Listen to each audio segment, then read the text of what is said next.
Hi everybody, today is January 25th, 2015. Russia hits back at Obama over State of Union speech. Here is an image of Russia's Foreign Minister Sergei Lavrov. Russia hit back on Wednesday at U.S. President Barack Obama's State of the Union speech, saying it showed the United States believes it is number one and seeks world domination.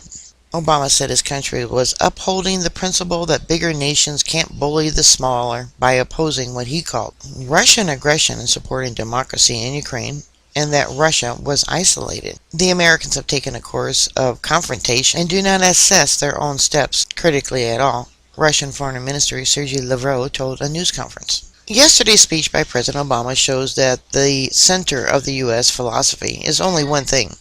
We are number one and everyone else has to recognize it.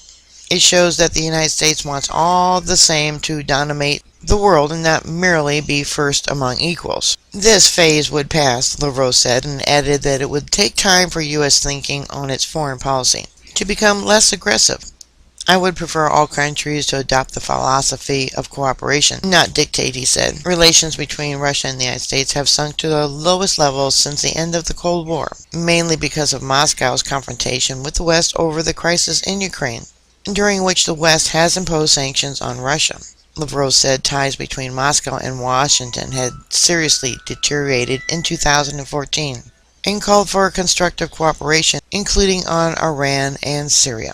Washington and the West said Moscow is the driving force behind the rebellion by pro-Russian separatists in East Ukraine and provides them with arms and troops. Russia denies this. Lavrov drew a parallel between the Maidan protests in Kiev that culminated in the overthrow last year of Moscow-backed Viktor Yanukovych as president, and violence in the U.S. town of Ferguson over a court decision that fueled racial tensions. Viktor Yanukovych is now on Interpol's wanted list. He quoted Obama as saying that destroying property in writing was criminal and should be prosecuted. No one in the West said anything similar about what was happening on the Maidan. No one. And buildings and people were set ablaze, he said, accusing the West of reverting to double standards. Alright, put your thoughts and comments down below. Bookmark my site. I'll keep you up to date. Please stay safe, and I'll talk to you later. God bless you.